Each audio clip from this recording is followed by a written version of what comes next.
Dalam hitungan jam, 30.000 pasukan NATO mendarat di barat laut Rusia.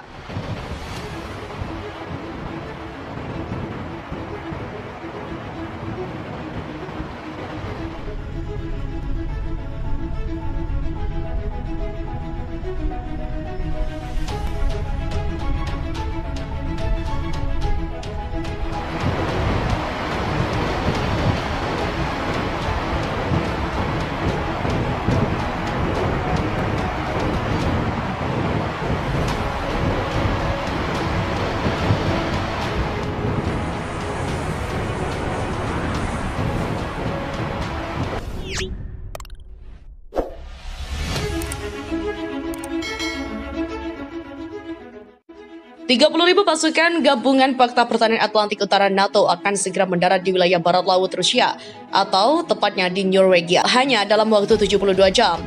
Puluhan ribu prajurit dari 27 negara akan mengikuti latihan perang dengan sandi Cold Response 2022. Viva Militer melaporkan dalam berita Kamis 3 Maret, Komandan Komando Inggris dalam latihan Cold Response 2022, Brigadir Jenderal Rich Cantrill, memastikan pihaknya akan mengerahkan 4 kapal perang andalannya ke Norwegia. Angkatan bersenjata Inggris yaitu British Army Force bahkan mengirim kapal induk HMS Prince of Wales ROR-09 yang akan dikawal oleh 3 kapal perang yaitu HMS Richmond, F239, HMS Defender D36 dan HMS Albion L14.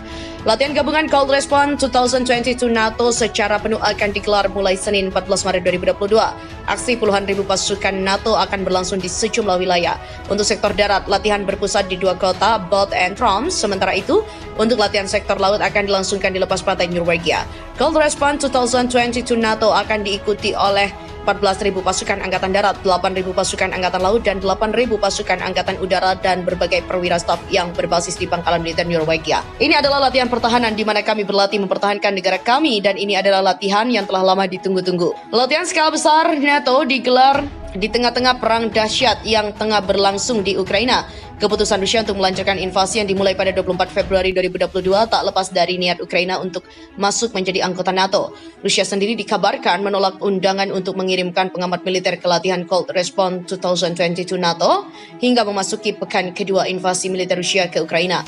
NATO juga belum mengerahkan pasukan bantuan untuk mendukung Ukraina dalam perlawanan terhadap Rusia beruang merah. Menteri Pertahanan Rusia Sergei Shoigu mengatakan Rusia harus mempersenjatai sekutunya di Republik Donetsk dan Luhansk yang memisahkan diri dengan senjata yang disita dari Angkatan Bersenjata Ukraina. Shoigu mengatakan, ke Dewan Keamanan Rusia, pasukan Donbas akan menggunakan senjata dengan baik, termasuk rudal yang dipasok barat. Dia menamai rudal anti-pesawat yang anti-tank portable buatan AS yang diterbangkan Washington dan sekutunya ke Kiev secara massal menjelang permusuhan. Kami telah mengumpulkan banyak senjata Ukraina, termasuk tank, kendaraan lapis baja, semua jenis senjata kecil dan jumlah besar artileri. Kami juga memiliki banyak sistem Javelin dan juga Stinger. Ada proposal untuk menyerahkannya kepada milisi Republik Luhansk dan Donetsk sehingga mereka bisa lebih efektif untuk membela diri. Dia juga menyeratkan pemberontak bisa mendapatkan keuntungan dari senjata canggih buatan Rusia, termasuk sistem pertahanan udara anti-tank. Presiden Vladimir Putin menyetujui gagasan itu dengan mengatakan dia akan menandatangani perintah yang relevan jika perlu. Diketahui, Moskow menyerang tetangganya pada akhir Februari menyusul kebuntuan 7 tahun atas kegagalan Ukraina untuk menerapkan ketentuan perjanjian Minsk dan pengakuan Rusia atas Republik Donbas dan Donetsk serta Luhansk. Protokol ditengahi Jerman dan Prancis juga telah dirancang untuk mengatur status wilayah-wilayah itu dalam negara Ukraina.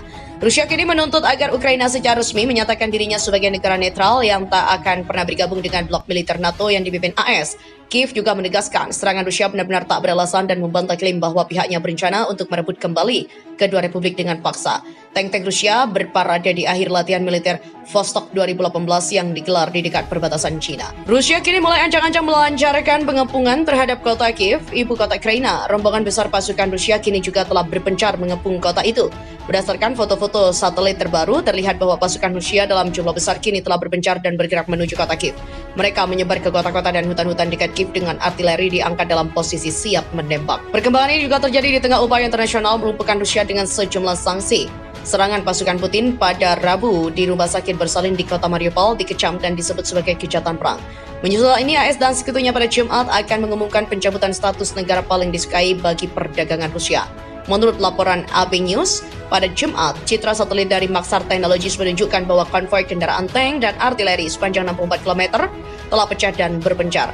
Unit lapis baja terlihat di kota-kota dekat Bandara Antonov di kota utara kota. Beberapa kendaraan berpindah ke utara ke hutan dengan howitzer yang ditarik di dekatnya dalam posisi untuk melepaskan tembakan. Konvoi ini juga berkumpul di area luar Kiev sejak awal pekan lalu dan sempat dilaporkan terhenti karena masalah logistik.